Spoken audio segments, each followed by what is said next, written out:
My name is Sarai Valle. I'm part of Group 6. This group is conformed by Alexa, Nicole, Kehlani, and myself. And the article that we picked for this presentation, it's called The Price of Nice Nails by Sarah Massing Neer.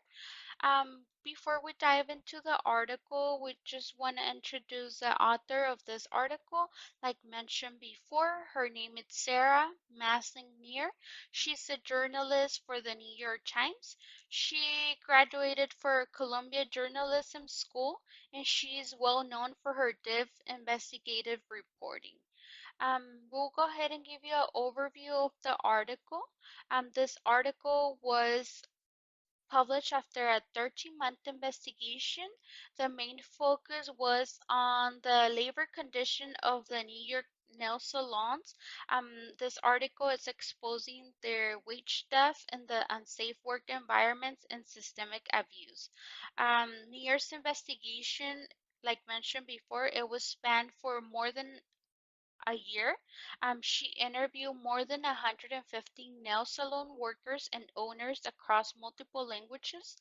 Her research unveils systemic issues like many workers, mainly immigrants, women, were paid below minimum wage or were not getting paid at all. Some of them had to even pay a fee just to secure an employment or a job.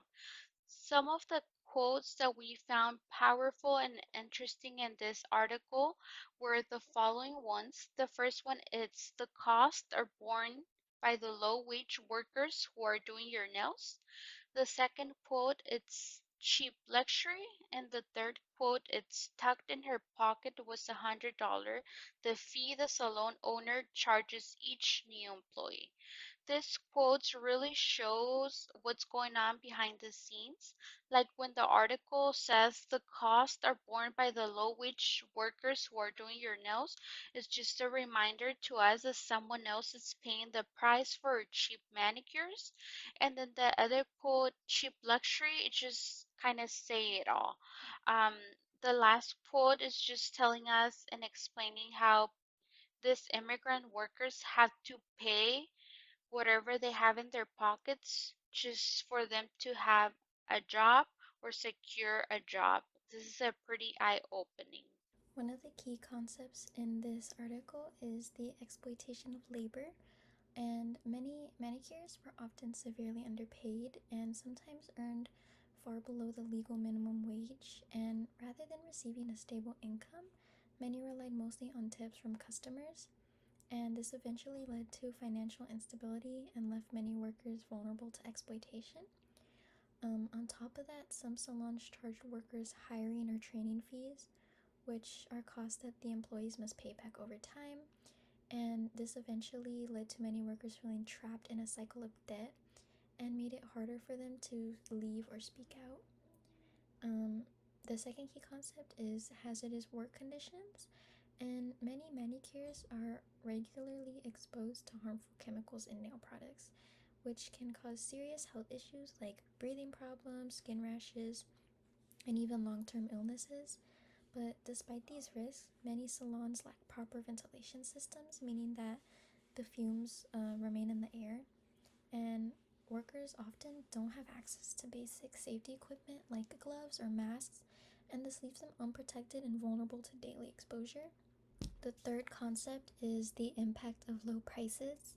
So, usually, when salons have low prices that attract many customers, it's often a result of worker exploitation. And these cheap services usually mean that salons are cutting costs in harmful ways, and in order to keep these prices low, many owners reduce labor expenses by underpaying workers and denying them benefits. The affordability for customers is often tied to the mistreatment and undercompensation of these workers. The last key concept is the need for regulation and reform. And Sarah Massam Neer basically argues that without proper enforcement, unfair labor practices and unsafe conditions will continue. And she emphasizes that we need laws that ensure fair wages, better working environments, and protections that prevent workers from being exploited. And improved supervision would help create a safer industry for employees while also keeping salon owners accountable. This article brings up some really serious ethical dilemmas like inadequate compensation, poor work environments, and vulnerable workers, often immigrant women. Um, First, a lot of workers are barely getting paid. Some even work for free at the beginning, just hoping to earn something later. On top of that, the work environment is rough, long hours, no breaks, and exposure to harmful chemicals without proper protection. And most of these workers are immigrant women, which makes them even more vulnerable to being taken advantage of. It really makes you think about who's being hurt so we can have something as simple as a manicure. These ethical dilemmas relate to some of the theories that we have discussed in this class. For one, utilitarianism would argue that the harm to the workers outweighs the benefits of the consumers, making this industry unethical.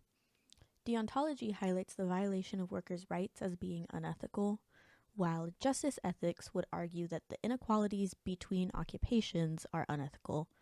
And lastly, virtue ethics would question the lack of compassion and fairness in the industry, stating it to be unethical as well.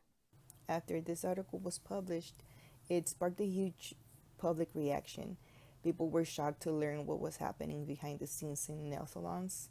The media attention pushed lawmakers to take action quickly. New York State introduced emergency laws to better protect salon workers. One major step was creating a Bill of Rights for nail workers, translated into multiple languages so they know their rights. And to make sure these laws were enforced, the state formed a multi-agency task force to carry out inspections and crack down on exploitation. In conclusion, manicures may be seen as a cheap luxury, but there are many ethical concerns that the average consumer is often unaware of. In order to be an ethical consumer in our modern society, awareness needs to be raised for unethical situations like these, and consumers need to be informed on these concerns. Being informed on ethical concerns and raising awareness for them leads to policy change, just like the Nail Tech Bill of Rights that was created from the ethical concerns we discussed today. Thank you for listening to our presentation and have a great day.